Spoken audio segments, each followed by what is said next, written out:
Police निरीक्षक मोहन बोरसे यांना गोपनीय बातमीदारामार्फत माहिती मिळाली की शेवगाव पोलीस स्टेशन हद्दीतील शेवगाव शहरामध्ये एक इसम चारचाकी गाडीने दारूचे बॉक्स घेऊन जाणार आहे। सदरील माहितीच्या अनुषंगाने पोलीस पथक तयार करून मुंडे चौक शेवगाव येथे सापळा रचून चारचाकी वाहन पकडण्यात आले।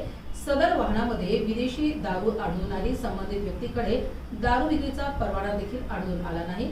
संबंधित कारवाईमध्ये 31,200 रुपयाच्या विदेशी दारूच्या बाटल्या, एक पांढऱ्या रंगाची सुझुकी कंपनीची स्विफ्ट डिझायर गाडी असा एकूण 4,31,200 रुपये किमतीचा मुद्देमाल शेवगाव पोलिसांनी जप्त केला आहे। UCN टीव्ही न्यूज प्रतिनिधी पांडुरंग निंबाळकर, शेवगाव।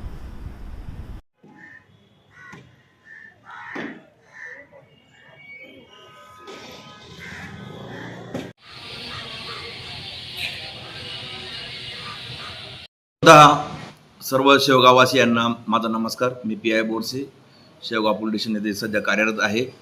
आपल्याकडे आता मला येऊन जवळपास 15 ते 20 दिवस झालेले आहेत। तर मी एक मार्क केलं की बरेचसे नागरिक म्हणजे आपल्याकडे बांधवांवरून, शेतीवरून, रस्त्यावरून जास्तीत जास्त भांडणे होत असतात, नेहमीच होत असतात। म्हणजे एकेकाचे जवळपास 4-4, 5-5 इंची दाखल होत असतात।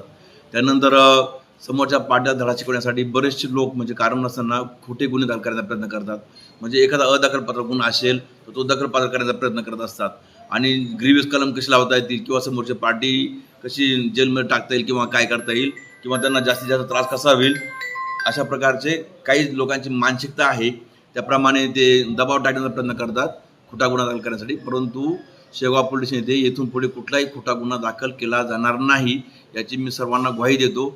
आणि काहीतरी आपली इप्सित साध्य करण्यासाठी खोटा गुन्हा दाखल करण्याचा प्रयत्न केला तर ते आम्ही दाखल करणार नाही। आम्ही पूर्णपणे सहित आधी त्याची चौकशी करू बारकाईने आणि त्यानंतर आम्ही गुन्हे दाखल करू, जेणेकरून सर्वसामान्य जनतेला त्रास होणार नाही।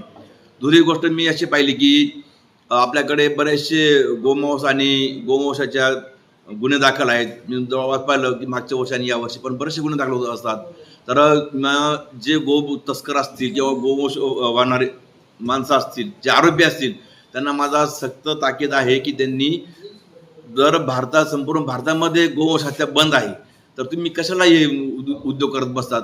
जर अशा प्रकारे कोणी इथून पुढे असं काही करणार, गोवंश वाहतूक किंवा गोतस्करी करणार तर त्यांना आम्ही कुठल्याही सोडणार नाही। त्यांच्यावर आम्ही गंभीरातले गंभीर गुन्हे दाखल करणार। म्हणजे काय आता